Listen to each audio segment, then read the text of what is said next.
नमस्ते दोस्तों, मैं अपने चैनल ज्योतिष साधना में आप सभी का स्वागत करता हूं। यह है एस्ट्रोलॉजी मास्टर क्लास के दूसरे लेसन का वीडियो है। इस वीडियो में हम कुंडली के पहले और दूसरे भाव के बारे में जानेंगे, यानी फर्स्ट हाउस और सेकंड हाउस के बारे में जानकारी प्राप्त करेंगे। दोस्तों, इस वक्त आप मेरे साथ में एक नॉर्थ इंडियन स्टाइल की कुंडली देख सकते हैं। ये एक डायमंड शेप की कुंडली होती है। इसमें ये 12 घर होते हैं जो कि मैं आपको दिखाऊंगा। हर घर दोस्तों कुछ ना कुछ एस्पेक्ट की जानकारी देता है। हमारे लाइफ के जो एस्पेक्ट होते हैं उनकी जानकारी किसी न किसी घर से मिलती है। एक ही वीडियो में 12 के 12 भाव से मिलने वाली जानकारी पा लेना थोड़ा मुश्किल है, क्योंकि वीडियो काफ़ी लंबी हो जाएगी। तो इस वीडियो में हम केवल अपने आप को पहले और दूसरे घर तक ही सीमित रखेंगे। दोस्तों, अगर आपने मेरा पिछला वीडियो नहीं देखा है एस्ट्रोलॉजी मास्टर क्लास का, जिसमें मैंने ज्योतिष के स्कंधों यानी शाखाओं के बारे में जानकारी दी थी, तो कृपया आप उस वीडियो को देखें। और यदि आपने देखा है तो मुझे कमेंट करके बताएं कि जिस स्कंध से यानी जिस ब्रांच से ज्योतिष की हम ओमेंस की स्टडी करते हैं, शकुन की, उसको क्या कहते हैं, और जिस ब्रांच से हम देश दुनिया के बारे में भविष्यवाणी करते हैं उसको क्या कहते हैं। इसको आप अपना सरप्राइज टेस्ट समझ सकते हैं। कृपया उस वीडियो को दोबारा ना देखें। यदि आप आंसर नहीं जानते हैं तो उस वीडियो को पूरा देखें, समझें, वह आपके बहुत काम आएगा। तो दोस्तों, चलिए इस वीडियो को अब हम स्टार्ट करते हैं। इस वीडियो में हम पहला घर देखते हैं। पहले तो कुंडली का पहला घर दोस्तों, आप ग्रीन रोम्बस इस वक्त मेरे साथ में देख सकते हैं बना हुआ। एक कुंडली में जो मैंने ग्रीन रोम्बस किया हुआ है वह कुंडली का पहला घर होता है। पहले घर को असेंडेंट कहते हैं इंग्लिश में, और हिंदी में लगन कहते हैं। लगन दोस्तों संस्कृत के शब्द लगन से ही बना है। लगन का मतलब होता है चिपका हुआ, लगा हुआ। तो यह कहाँ से चिपका हुआ होता है दोस्तों? तो पहला घर हमेशा पूर्वी क्षितिज यानी ईस्टर्न हॉराइजन से चिपका होता है, इसलिए इसे लग्न कहा जाता है। जहाँ से सूर्य उदय होता है वहाँ से ही लग्न भी उदय होता है।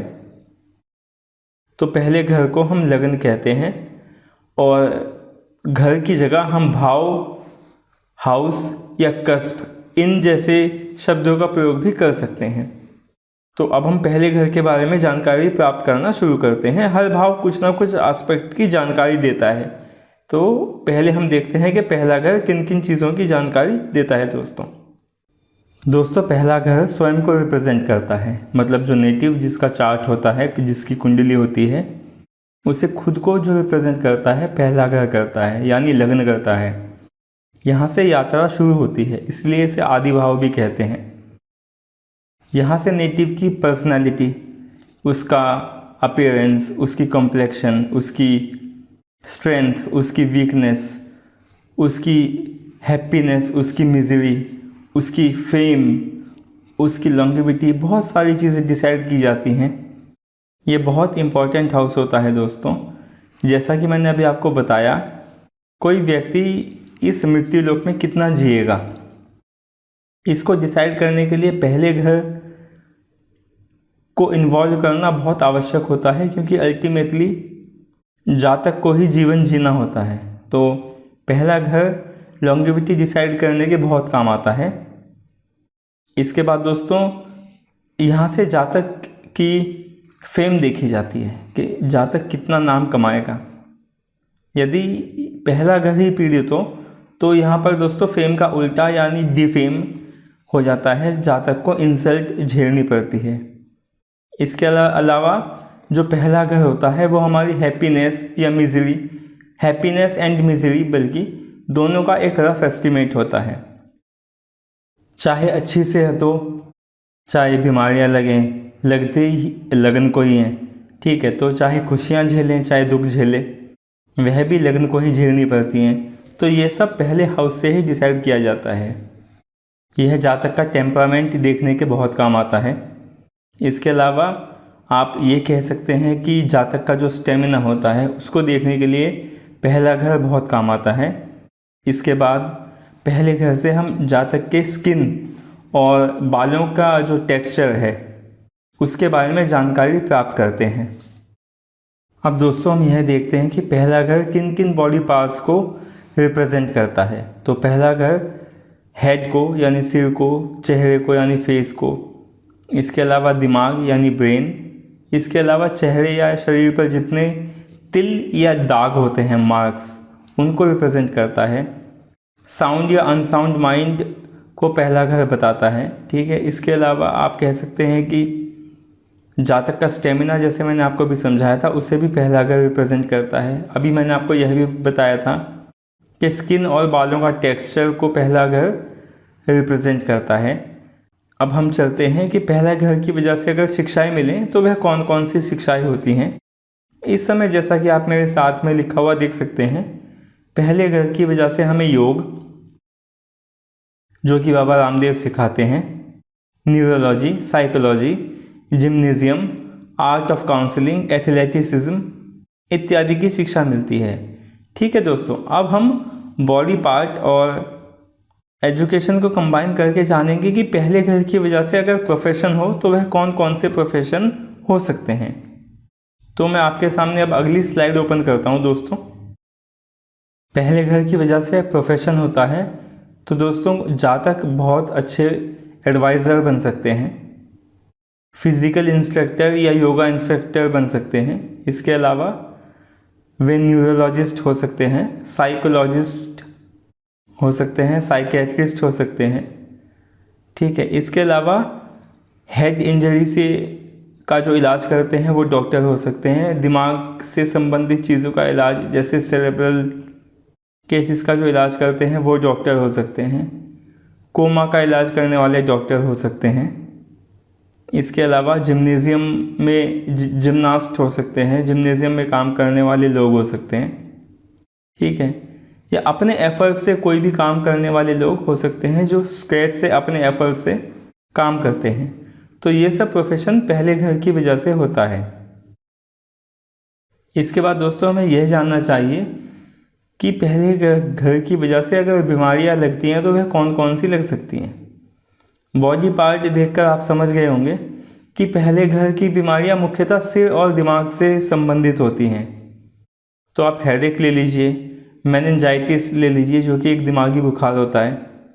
इसके अलावा पार्किंसंस डिजीज़ हो गया, अल्जाइमर डिजीज़ हो गया। इसके अलावा आप एपिलेप्सी यानी मिर्गी, इसके अलावा पागलपन या फिर भूलने की बीमारी, ये सब चीज़ें आप पहले घर की वजह से हमें ये सब बीमारियां लगती हैं। इसके अलावा दिमाग से संबंधित बीमारी जैसे सेरेब्रल हेमरेज हो गया, इस टाइप की जो बीमारियां होती हैं, दिमाग में कोई क्लॉट हो गया, वो सब पहले घर की वजह से लगने वाली बीमारियां होती हैं दोस्तों। अब हम जानते हैं कि पहले घर की वजह से अगर मृत्यु होती है तो वह कैसे होती है, क्यों, मतलब किस प्रकार की मृत्यु हो सकती है। तो पहला घर स्वयं को रिप्रेजेंट करता है। अगर कोई स्वयं को ही नुकसान पहुंचा ले, यानी सेल्फ अनडूइंग या सुसाइड जैसा कोई एक्ट कर ले, तो वह पहले घर की वजह से मृत्यु होती है। पहले घर की वजह से मृत्यु सडन भी होती है, अचानक, या फिर पहले घर की वजह से मृत्यु हेड इंजरी की वजह से हो सकती है, सिर में चोट लग जाने की वजह से मृत्यु हो जाए तो। जैसे आपने देखा होगा कई लोगों की एक्सीडेंट में हेड इंजरी हो जाती है, तो वह अचानक भी होती है और हेड में भी इंजरी होती है। इसके अलावा सेरेब्रल हेमरेज जैसी केसेस में मृत्यु हो जाए तो वह पहले घर की वजह से मृत्यु होती है। इसके बाद हम जानते हैं कि पहले घर की वजह से अगर विवाह हो, शादी, तो वह कैसी होगी। तो दोस्तों पहला घर जो है स्वयं को रिप्रेजेंट करता है। तो अगर कोई आदमी सेल्फ एफर्ट से अपना स्पाउस ढूंढता है, उससे शादी करता है, तो यह पहले घर की वजह से शादी होती है। या फिर पर्सनल चॉइस से जो शादी की जाती है वह पहले घर की वजह से होती है। यहाँ पर लव, प्रेम हो या ना हो वह बात की बात है, पर कई केसेस में पर्सनल चॉइस होती है, तो इस प्रकार की शादी पहले घर की वजह से होती है। दोस्तों आपको पहले घर से संबंधित जानकारी याद रखनी है तो आप 3 शब्दों को याद रख सकते हैं। पहला शब्द है देहम। देहम यानी देह, हमारी बॉडी। तो पहला घर हमारी बॉडी को दिखाता है, हमें स्वयं को दिखाता है। यहाँ से हम अपनी हेल्थ, अपनी बीमारियाँ और आप हमारी लॉन्गेविटी के बारे में जानकारी पाते हैं। इसके अलावा दूसरा शब्द है रूपम, यानी फिजिकल फॉर्म, हमारा रूप, हमारी अपीयरेंस, हमारी बनावट, हमारी कॉम्प्लेक्शन कैसी होगी। इसके अलावा तीसरा शब्द है उद्यम। उद्यम यानी हमारे इनिशिएटिव्स, हमारे एफर्ट। तो इन सब के बारे में पहला घर बताता है। पहला घर जातक के ऑनर, डिग्निटी इत्यादि चीज़ों की बहुत अच्छी जानकारी देता है। पहला घर कुंडली में बहुत ही ज़्यादा इम्पोर्टेंट होता है दोस्तों, क्योंकि अल्टीमेटली सब काम लगन को ही करने होते हैं, चाहे वह पढ़ना हो, चाहे नौकरी करना, चाहे बिजनेस करना, चाहे शादी करना, तो सारे काम लगन को ही करने हैं। अब दोस्तों हम दूसरे घर की तरफ चलते हैं। आइए अब दूसरे घर के सिग्निफिकेशंस देखते हैं। दोस्तों दूसरा घर जो होता है वह धन भाव होता है, तो यह हमारे धन को दिखाता है। धन के अलावा यह है हम उस कुल को दिखाता है, उस फैमिली को दिखाता है जहाँ पे हमारा जन्म हुआ होता है। इसके अलावा यह हमारी स्पीच यानी वाणी को दिखाता है, ठीक है।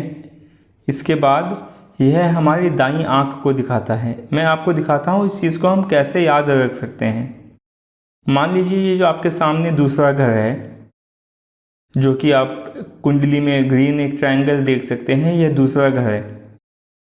तो अगर लग्न में मैं एक आदमी का चेहरा रख दूं जो आपकी तरफ देखे, जैसे कि इस समय है, तो दूसरे घर की तरफ इस आदमी की कौन सी आँख आएगी? दाईं आँख, राइट आई, ठीक है। तो इसलिए दूसरा घर दाईं आँख को दिखाता है और 12वां घर लेफ्ट आई को दिखाता है। इसी लॉजिक को आगे बढ़ाएं तो तीसरा घर दोस्तों, ये जो मैं एरो डाल के दिखा देता हूँ, ये जो है राइट ईयर यानी दाएं कान को दिखाता है, और 11वां घर लेफ्ट ईयर को दिखाता है यानी बाएं कान को। तो इस चीज़ को आप याद रखें। मैं आगे दोबारा इस चीज़ को नहीं समझाऊंगा। इस चीज़ को आप अपनी कॉपी में नोट बना लें, जहाँ पे आप ये सब चीज़ें नोट डाउन करते जा रहे होंगे, आई एज्यूम। तो दूसरा घर राइट आई का सिग्निफिकेटर होता है।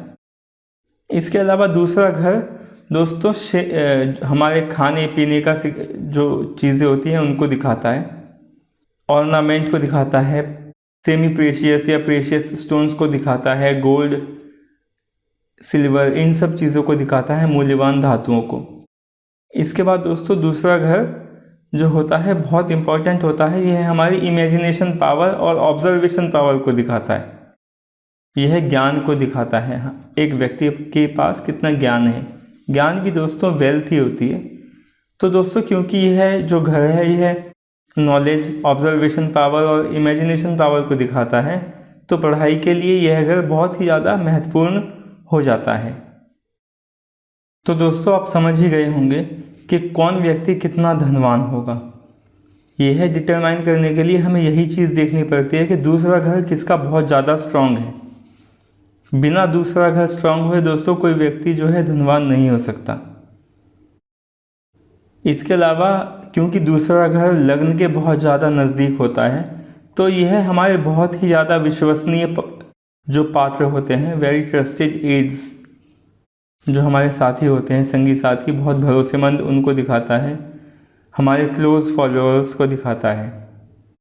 इसके अलावा दूसरा घर दोस्तों मारक भाव होता है एक, यानी इसके पास डेथ इन्फ्लिक्ट करने की कैपेबिलिटी होती है, यानी क्षमता होती है कि यह मृत्यु दे दे। परंतु दोस्तों आपको इसकी मारक जो क्षमता होती है उससे आपको डरने की बिल्कुल ज़रूरत नहीं है। इसके पास यह क्षमता जब भी आती है जब किसी आदमी की लॉन्गेविटी लैप्स हो जाती है। उससे पहले इसकी ये जो क्षमता होती है ये स्लीपिंग स्टेट में होती है, आप कह सकते हैं। इससे आपको डरने की कोई ज़रूरत नहीं होती है, चाहे यहाँ पर बैठे हुए ग्रह की, चाहे जो इस घर का स्वामी है उसकी दशा चल रही हो। कई बार आप यह सुन के डर जाएंगे कि ये मारक की दशा चल रही है इसलिए शरीर को नुकसान हो रहा है, ये है वो है, बट नहीं दोस्तों, दूसरा घर वाकई में बहुत इम्पोर्टेंट होता है बहुत मामलों के लिए। तो जब तक लॉन्गेविटी लैप्स नहीं होती, आपको इसकी मारक वाली जो इसकी कैपेबिलिटी है उससे आपको भय खाने की ज़रूरत नहीं है। इसके बाद दोस्तों आप ये समझिए कि दूसरा घर जो हम पर आश्रित होते हैं उनके बारे में जानकारी देता है, जो लोग हम पर डिपेंडेंट होते हैं, ठीक है। इसके अलावा दूसरा घर किस चीज़ के बारे में जानकारी देता है दोस्तों? दूसरा घर हमारी नाक, हमारे दांत, तो ये सब चीज़ें हम बॉडी पार्ट में अभी समझते हैं आगे। तो आइए देखते हैं दूसरा घर किन किन बॉडी पार्ट्स को रिप्रेजेंट करता है। दोस्तों कुंडली का दूसरा घर मैं आपको बता ही चुका हूँ, यह है हमारी स्पीच और दाईं आँख को गवर्न करता है। इसके अलावा देखते हैं ये किन किन बॉडी पार्ट्स को रिप्रेजेंट करता है। तो यह है हमारे नाक, जिह्वा यानी टंग, इसके अलावा दांत, गम्स, ओरल कैविटी, और कुछ लोगों के मत अनुसार नाखूनों को भी दूसरा घर ही रिप्रेजेंट करता है। तो यहाँ से आपको आइडिया लग गया होगा कि दूसरे घर की वजह से यदि बीमारियाँ लगती हैं तो वे कौन कौन से शरीर के अंगों में लग सकती हैं। किसी व्यक्ति को स्पीच का इशू हो सकता है, किसी को आँख का इशू हो सकता है, स्पेशली दाईं आँख का, राइट आई का। इसके अलावा नोज़ का इशू, इसके अलावा दांतों का इशू, इसके अलावा गम्स या ओरल कैविटी की प्रॉब्लम, नाखूनों में इशू, ये सब बीमारियां दोस्तों दूसरे घर की वजह से लगती हैं। अब दोस्तों हम देखेंगे कि दूसरे घर से कौन कौन सी शिक्षा और कौन कौन से प्रोफेशन हम पढ़ सकते हैं। आइए दोस्तों दूसरे घर की सिग्निफिकेशंस एजुकेशन और प्रोफेशन के कंसर्न में देख लेते हैं। दोस्तों दूसरा घर स्पीच को रिप्रेजेंट करता है, तो यहाँ से पब्लिक स्पीकिंग से संबंधित कोई पढ़ाई या कोर्स हम देखते हैं। इसके अलावा मैथमेटिक्स या इकोनॉमिक्स, इसके अलावा cost accountancy, auditing, company secretaryship, तो ये सब टाइप की पढ़ाई हम देखते हैं जो प्राइमरली कॉमर्स की होती हैं। इसके अलावा डेंटिस्ट्री की पढ़ाई, क्योंकि दूसरा घर सारे कॉस्मेटिक्स, परफ्यूम इत्यादि को भी दिखाता है, तो कॉस्मेटिक्स से संबंधित पढ़ाई या फिर प्लास्टिक सर्जरी से संबंधित पढ़ाई, साउंड एंड अकाउस्टिक इंजीनियर, क्योंकि दूसरा घर प्रेशियस मेटल्स और प्रेशियस स्टोन्स को दिखाता है, तो ज्वेलरी या जेमोलॉजी की पढ़ाई भी हम दूसरे घर से देखते हैं। इसके अलावा दोस्तों हम दूसरे घर से अकाउंटेंसी इत्यादि की पढ़ाई देखते हैं। इसके अलावा दोस्तों दूसरे घर से ऑप्थेल्मोलॉजी यानी आँखों से संबंधित पढ़ाई देखी जाती है। आइए अब देखते हैं दूसरे घर की वजह से व्यक्ति कौन कौन से प्रोफेशन में हो सकता है। तो वैसे तो प्रोफेशन बहुत सारे होते हैं, परंतु मैं यहाँ कुछ प्रोफेशन मेंशन कर देता हूँ। तो जैसा कि आपने एजुकेशन में देखा, व्यक्ति या तो मैथमेटिशियन हो सकता है, या इकोनॉमिस्ट हो सकता है, या मैथमेटिक्स का या इकोनॉमिक्स का प्रोफेसर हो सकता है। इसके अलावा व्यक्ति साउंड या अकाउस्टिक इंजीनियर हो सकता है, अनाउंसर हो सकता है, कॉस्ट अकाउंटेंट हो सकता है, ऑडिटर हो सकता है, सिंपली एक अकाउंटेंट हो सकता है, कैशियर हो सकता है, क्योंकि पैसे का लेन देन, पैसे की डीलिंग कैशियर लोग करते हैं, और दूसरा घर धन भाव होता है। इसके अलावा कंपनी सेक्रेटरी हो सकता है, ऑप्थेल्मोलॉजिस्ट हो सकता है, डेंटिस्ट हो सकता है, प्लास्टिक सर्जन हो सकता है, कॉस्मेटिक्स में डील करने वाला कोई प्रोफेशन हो सकता है, पब्लिक स्पीकर या पब्लिक स्पीकिंग पर कोर्स सिखाने वाला कोई व्यक्ति हो सकता है। इसके अलावा स्पीच थेरेपिस्ट हो सकता है दोस्तों, क्योंकि दूसरा घर स्पीच को दिखाता है। इसके अलावा व्यक्ति फाइनेंशियल इंस्टीट्यूशन या रेवेन्यू डिपार्टमेंट में काम कर सकता है। मनी लेंडर हो सकता है, क्योंकि दोस्तों दूसरों को पैसा उधार देने के लिए खुद के पास भी पैसा होना चाहिए। इसके अलावा व्यक्ति रिसेप्शनिस्ट या फिर मेटल्स में डील करने वाला व्यक्ति हो सकता है, जेमोलॉजिस्ट हो सकता है। तो इस प्रकार जो है हम दूसरे घर से जुड़े प्रोफेशन हमने जाने। अब हम जानेंगे कि दूसरे घर की वजह से यदि मृत्यु हो तो वह कैसे मृत्यु होती है। दूसरे घर की वजह से यदि मृत्यु हो तो दोस्तों वह नेचुरल मृत्यु होती है, परंतु यदि सेकंड हाउस का लिंक 8th हाउस के साथ बन जाए, संबंध 8वें घर से जुड़ जाए, तो मर्डर होने की संभावना हो जाती है। और पॉलिटिकल एरेना में बात करूं तो असैसिनेशन की संभावना बन जाती है। इसके अलावा दूसरे घर की वजह से अगर शादी होती है, विवाह, तो क्योंकि दूसरा घर कुल यानी परिवार को रिप्रेजेंट करता है, तो परिवार के असिस्टेंस से शादी होती है। तो दूसरे घर के बारे में अभी हम और जानकारी लेते हैं। इसके बाद दोस्तों, दूसरा घर जो है कई लोग शादी के लिए अच्छा मानते हैं क्योंकि यह परिवार का घर होता है, परंतु सातवें घर से आठवां होने के कारण, जो कि मैं आपको बाद में समझाऊंगा, कुछ लोग इसे मैरिड कपल में वॉयलेंस का कारक मानते हैं। यह अननेचुरल सेक्स का भी एक घर है। इसके अलावा पढ़ाई के लिए तो दोस्तों यह घर काफ़ी अच्छा है, जैसे मैंने आपको समझाया।